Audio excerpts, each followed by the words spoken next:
How's it going? Ryan here. Today, I'm going to go over the one trade that I took on SPY. Ended up being around a little over 40% return. But before we get into that, we're looking here on the daily time frame. And yesterday I was here talking about, wow, what a gap up and an incredible bar just closing at the high of day. Well, we got another gap up. Obviously didn't close near the high of the day, got pushed down a bit. But nonetheless, pretty impressive stuff when you see this volume.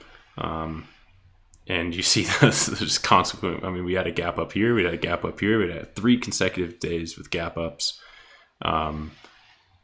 Definitely some wild stuff happening. We can take a look at some of these levels here. So I saw that we were gapping up in the pre-market, so I was charting out levels to the upside. A few of those being the top of this range here around 437. The top of this candle, if you extend this out as well, I messed it up, but let me get that realigned.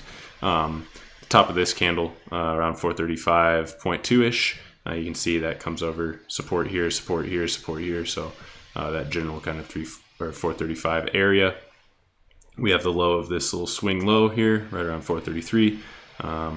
We have the top of this swing high around 432. We have a level, I believe, was probably off the, that's 430. That's off the daily, just an area of support, resistance, etc. So we also have the high and low of yesterday's days. We do have this gap down here, and I'll have to pay attention to this gap here as well. We now have 2 gaps that could potentially be filled, especially if we start to see ourselves reverse and come back down. If we do not break this downtrend of, higher or lower lows, lower highs, you can see what we're doing here. We're putting in another high here, and this could either be pretty much a similar high or a lower high, or maybe we continue up, and pull back down and make a higher high, higher low and into that downtrend. But the point being is we have some gaps that could certainly be filled if we get a pullback. And I think with the insane amount of moves to the upside, I'm just going to clear a few of these so they're not in the way when we're looking at the chart later. With the insane rally that we've had here, just 5 consecutive green days, 3 consecutive gap ups, you expect a pullback, right? It's not too unreasonable to expect us to pull back after some of that madness. So that's just a general outlook kind of on the daily. We're gapping up. Do we break out of this range that we struggled to break 1, 2, 3, 4, 5 times here, just a few months ago or so, or last month, I suppose? Do we break out of that range? If we do, certainly see a lot more bullish momentum, potentially reversal of this bear pattern or this downtrend, and see, maybe higher highs, higher lows. That being said, though, let's hop into it. This is a pretty quick one. Like I said, we gapped up, had a crazy ride in the morning. Off the open, we were sitting right around that 433 level that I had from the daily. Held that and ripped up. My next level was around this 435.2. So that is what my trade was. When we started pushing up here, showing a little bit of decrease in volume. And also, once we printed this candle right here, right at 435, I like this for a reversal, or at least a pullback here. So on this subsequent candle, we did have news come out, and we got an initial reaction that pushed us up. I took a single put, 434 strike price. I took a single put when we tested this level. We pushed a little bit higher, but got rejected pretty quick. And the remainder of this candle, we were kind of just bouncing around, never really getting back up above this level. So my stop was if we broke above this level and held or showed convincingly that we were going to hold above that 435. But after seeing this insane move up, seeing some exhaustion in the price action, some lowering in the volume, reversal candle right at that 345 level, or 3, I'm getting my numbers all mixed up, 435 level, I felt confident to take a put and look for a pullback here. I sold down here. I was looking to target 434. Didn't quite get it. Reason being, if we take a look at the 2 minutes,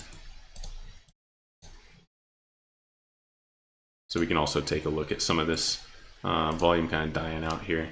So as we look, you can see volume's kind of dying down as we get up towards the top. These green bars are getting a little smaller. You see that the last high volume green bar has a long wick, looks like a reversal. Get 2 more after that, but on very low volume, a little bit higher volume rejection. That was when the news came out. We got that push up and rejection off that level. I took a put on this candle here and wrote it down. I sold on this candle here. Reason being, we were forming a little bit of a support, the base here, and these wicks, this momentum, you can see volume dying down. The candle bodies were getting smaller, starting to get long wicks, really small candle bodies, 4 candle prints in a row bouncing off this one little area, and decreasing volume. So decreasing volume, decreasing price action, struggling to break that support. I was looking for 434 was my target, so I sold a little bit before my target. Ultimately, we did hit it right after I sold, so I could have held out a few more minutes, but nonetheless, got a really good return from entering pretty much up here, 435.2, and selling down here around 434.15 or so. Like I said, it was about a 42% return on that, same day expirations. So I got a really good fill, and that played a part in why my return was pretty juicy. That being said, though, could I have done things differently? I suppose I could have held a little longer. I didn't like what I was seeing, and so I did get out. I don't feel bad about it because we were within 10 cents of my target anyways. Did that extra little push down matter? Of course, it would have added to my profitability for sure.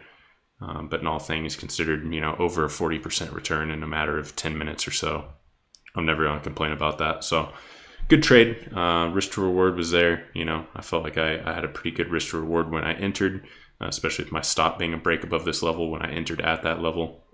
We never even got close. So I was pretty much in profit the entirety of this trade. No real worries. Yeah.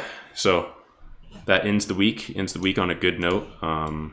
Didn't really have one losing day all week. I had one day where I broke even. Every other day was a profitable day. So solid week back for me. I can't complain about that at all.